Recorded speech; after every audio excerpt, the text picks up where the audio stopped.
यदा यदा हि धर्मस्य ग्लानिर्भवति भारत अभ्युत्थानम् अधर्मस्य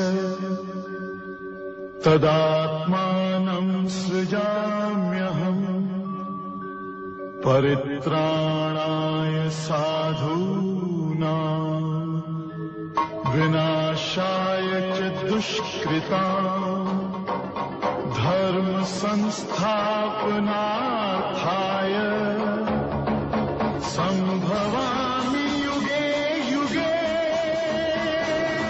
हरि ओम। यो अनादि अनंत निरुपाधिपदे प्रदिष्ठ कल्याण कृन्नखिल जन्म वृतां वरिष्ठ पापान्निवारयति पाति च सत्सखेव स्वयं प्रसीदतु सनातन धर्मदेव। प्रिय दर्शकों, सादर नमस्कार। आज पुनः संस्था सनातन धर्म परिषद सूरीनाम की ओर से यह संदेश उपदेश नामक कार्यक्रम प्रस्तुत है। इस कार्यक्रम को साकार करने के लिए रुबीम मारक, उनके मालिक, पत्नी, बच्चों एवं परिवार के लिए एक सुखद जीवन की याचना करता हूँ। हमारा आपका पुनः ये तारतम्य जुड़ गया है और इसी प्रकार पिछले समय के अनुसार आगे संदेश उपदेश नामक इस कार्यक्रम को बढ़ाना है। गीता जी से शिक्षा तो भरपूर शिक्षा गीता जी में है, कहाँ नहीं, किस श्लोक में कोई शिक्षा ना हो ऐसी तो कोई बात है नहीं। गीता जी की शिक्षा स्थान स्थान से आपको प्राप्त कराऊं, इस आशा के साथ इस कार्यक्रम को प्रारंभ किया और आगे पता नहीं कहाँ तक, कई वर्षों तक गीता जी से शिक्षा हम प्राप्त करते रहेंगे। गीता जी में आचार अर्थात आचरण, किस प्रकार व्यक्ति आचरण करे, आचरण करने के लिए माता पिता बच्चों को बचपन के समय से ही बताते हैं, मार्गदर्शन करते हैं, उन्हें दिखाते हैं, उंगली पकड़ के चलाते हैं। अपने कुल धर्म, समाज धर्म, लोक धर्म, सनातन धर्म, इन सब चीज़ों को साथ लेकर के अपनी हिंदू संस्कृति एवं अपनी सभ्यता से शिक्षित करते हैं। तो माता पिता रूप गुरु, उनका आदर करना चाहिए कि समाज में आज जिस स्थान पर भी आप खड़े हों, उस स्थान पे लाने के लिए जो सहयोग मिला वो माता पिता से मिला, अर्थात उन गुरुओं के प्रति हमें आदर रखना चाहिए। उनका सत्कार, आदर, सम्मान करना हमारा कर्तव्य है, हमारा धर्म है। उसके उपरांत जो शिक्षा हमें फिर स्कूलों में, कॉलेजों में प्राप्त होती है, उस शिक्षा देने वाले शिक्षक, अध्यापक, वे भी गुरुजन हैं, उनका भी आदर सम्मान करना हमारा धर्म है। और उनके आदर सम्मान के द्वारा निश्चय ही हमें ईश्वर से वह प्रेरणा, वह आशीर्वाद, वह कृपा प्राप्त होती रहेगी, जिसके कारण हम समाज में एक भला मनुष्य बन करके और जी सकेंगे। इसे आचार कहते हैं। आचरण करना, देखकर, सुनकर, जानकर, पढ़कर, अनुभव करके जो आचरण किए जाते हैं उसे आचार कहते हैं। वेदों में कहा है आचारः प्रथमो धर्मः, सबसे पहले व्यक्ति को आचरण करना सीखना चाहिए कि धार्मिक आचरण एक सभ्य पुरुष, एक सभ्य नारी की तरह हमें समाज में विचरना है। यह शिक्षा हमें सर्वत्र गुरुजनों से और जो ग्रंथ आदि हैं उनसे प्राप्त होती है। अतः उन गुरुजनों का आदर सम्मान करना भी हमारा धर्म और कर्तव्य है। आचारो प्रथमो धर्मः, आचारहीनम न पुनन्ति वेदाः, अर्थात जो व्यक्ति आचरण से हीन हो जाता है, आचरण से गिर जाता है, अर्थात एक सामाजिक आचरण को भली प्रकार न कर पाने का उसके उपरांत वह उसे पतित हुआ माना जाता है, समझा जाता है। समाज ऐसा मानने लगता है कि बड़ा गिरल आदमी बा है। तो इस प्रकार व्यक्ति को प्रयत्न करते रहना चाहिए कि वे कभी समाज के नज़रों में न गिरे, समाज में उन्हें सम्मान प्राप्त होता रहे, ऐसा प्रयत्न हर व्यक्ति को करना चाहिए। और वो तभी कर सकता है जबकि वे अपने गुरुजनों का आदर सम्मान करता है और उनसे पाई हुई शिक्षा को लेकर अपना जीवन निर्वाह करता है। गीता जी में कहा है, यद्यदाचरति श्रेष्ठस्तत्तदेवेतरो जनः, स यत्प्रमाणं कुरुते लोकस्तत्तनुवर्तते। अति सुंदर है। तीसरे अध्याय में 21वां श्लोक है गीता जी का। इस विषय में कहा गया है कि जैसे श्रेष्ठ पुरुष, श्रेष्ठ स्त्री, वह श्रेष्ठ और श्रेष्ठा जिस प्रकार समाज में आचरण करते हैं, जैसे रहते हैं, और उनके आचरण बहुत ही धार्मिक रूप आचरण है, उन आचरण को धारण करने वाले व्यक्तियों को श्रेष्ठ कहा गया है। और जैसे वे श्रेष्ठ जन समाज में रहते आचरण करते हैं, जीते हैं, जिस प्रकार उनको देख देख करके, उनको सुन सुन करके व्यक्ति स्वयं आचरण करने लगता है। यद्यद आचरति श्रेष्ठ, श्रेष्ठ जन जो आचरण करते हैं, जिसे धर्म बताते हैं, उन्हें देख देख करके क्या है, इतरो जन, बाकी लोग भी उन्हें देख करके आचरण करना शुरू करते हैं और आचरण करते रहते हैं। अर्थात इसे सहूर कहते हैं, कायदा कहते हैं। तो सहूर और कायदा कहाँ से? तो बोले कि जो श्रेष्ठ जन हैं, उन श्रेष्ठ जनों से कायदा, सहूर, ये सब कुछ सीखना होता है। कहते हैं करोड़पति का धन जब तक का है, जब तक वह करोड़पति उस धन का उपभोग कर सकता है। करोड़पति कोई हो तो धन कब तक स्थिर रहता है? जब तक वह करोड़पति उस धन को उपभोग करता है, उस धन को अपने काम में लगाता है, उसको अपने उपभोग के अतिरिक्त उपकार में लगाता है, अन्यों के सहयोग और सहायता में लगाता है, तब तक वह करोड़पति करोड़पति है। अन्यथा वह करोड़पति कैसे? जबकि उनका निधन हो जाए तो क्या वे करोड़ लेकर के जाता है क्या? नहीं ना। तो यदि वो लेकर के नहीं जा सकता उसे, तो उसका पति, उसका मालिक वो कैसे है? मालिक का अर्थ होता है कि जो हर समय हर स्थान अपने अधीन वस्तु को साथ रख सके, साथ रखता हो। तो करोड़ तो यहीं पड़े रह जाएंगे और पति परलोक के लिए चला जाएगा। फिर वह करोड़पति कैसा, जबकि करोड़ यहीं रह जाए।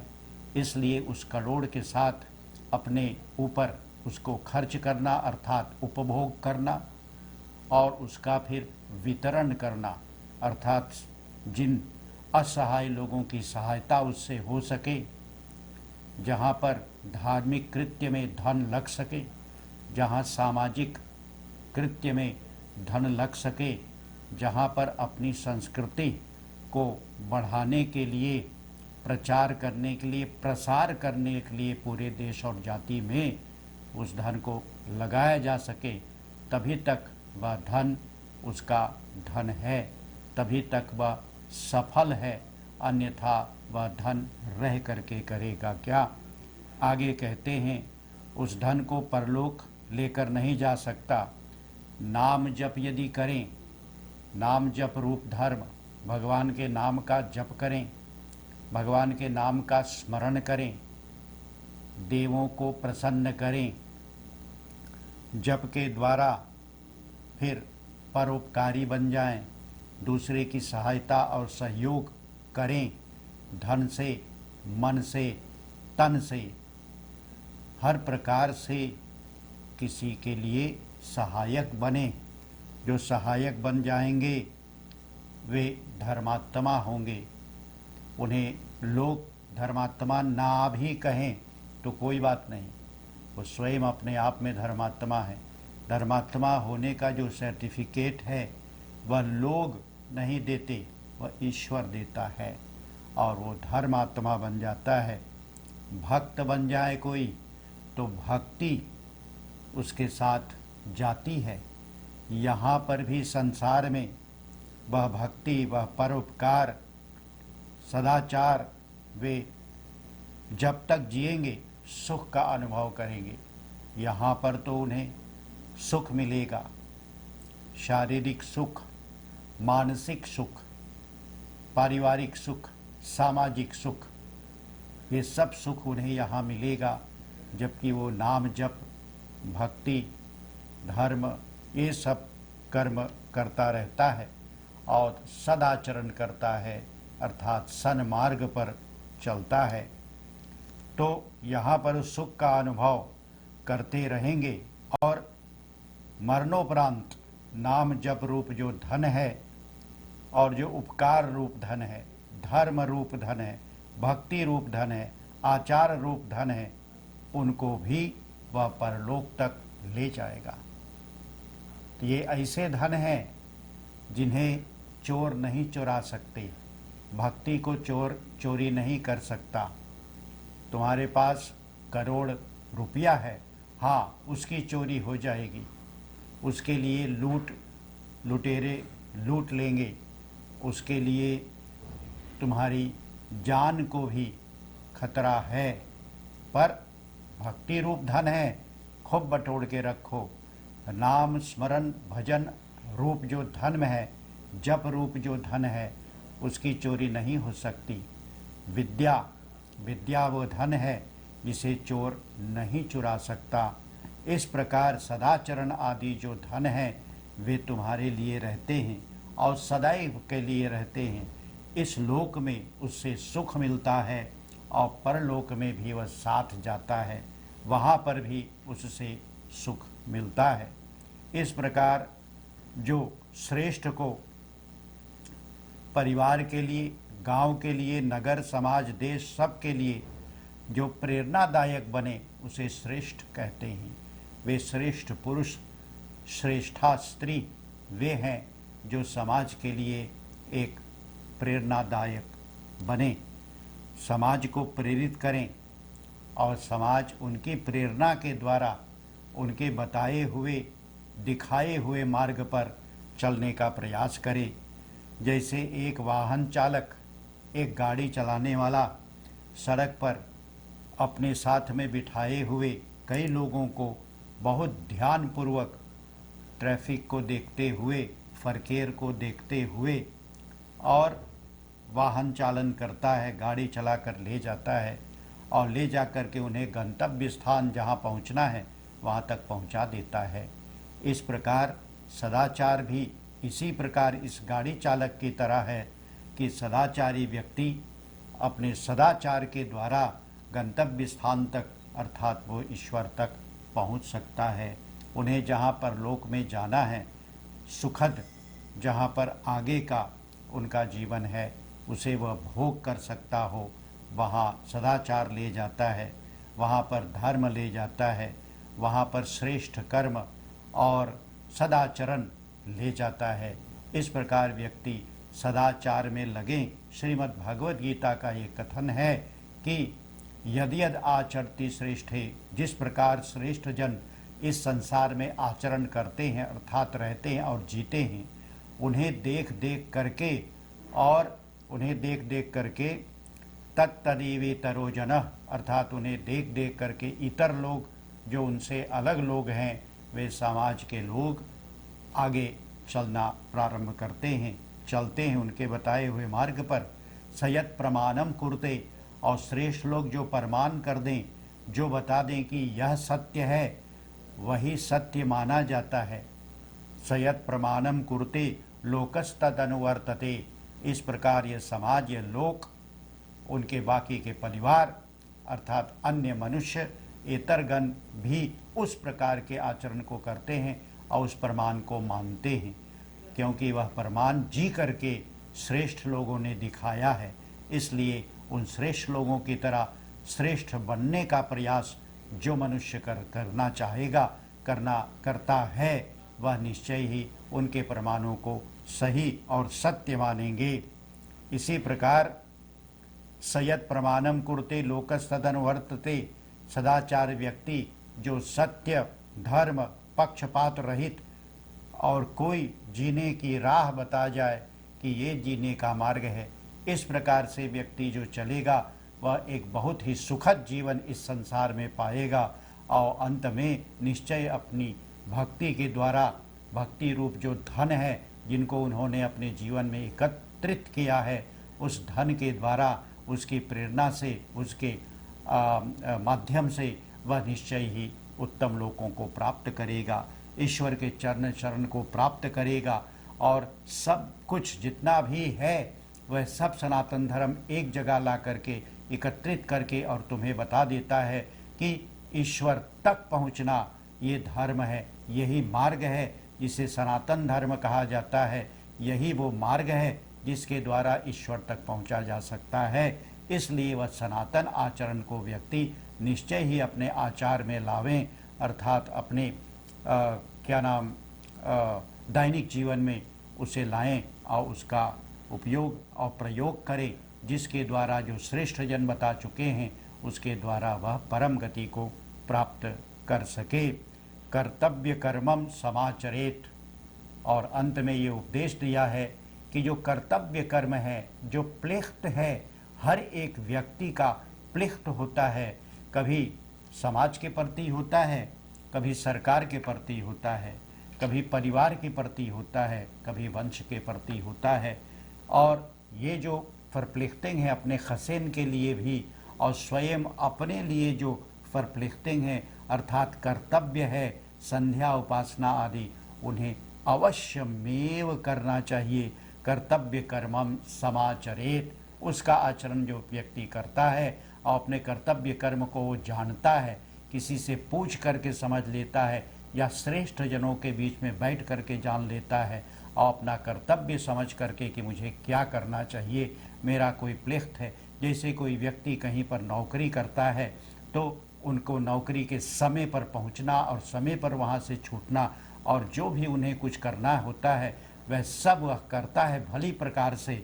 हाँ, तो अपने कर्तव्य का पालन करता है और कर्तव्य से कमाया हुआ धन को सुकृत कहा जाता है और जो सुकृत धन को अपने लिए उपयोग और प्रयोग उपभोग करता है वह निश्चय ही संसार में अपने शारीरिक और मानसिक सुखों का उपभोग करता है और अंत में निश्चय ही परलोक में भी अपने सुकृत के कारण ईश्वर के चरण शरण को प्राप्त करता है। इस प्रकार आचार धर्म को गीता जी से बताते हुए इतने समय तक हमने आपके सम्मुख जो प्रस्तुत किया है, इसे आप भी प्रयत्न करें कि इस पर आप भी आचरण कर सकें। इन्हीं शब्दों के साथ वाणी को विराम देता हूँ। अगली बार फिर आपसे मिलने का मैं प्रयास करूँगा। तब तक आप सुखी रहें। हरि ओम। शांति शांति शांति। यदा यदा हि धर्मस्य ग्लानिर्भवति भारत अभ्युत्थानम् अधर्मस्य तदात्मानं सृजाम्यहम् परित्राणाय साधूनां विनाशाय च दुष्कृताम् धर्म संस्थापनार्थाय संभवामि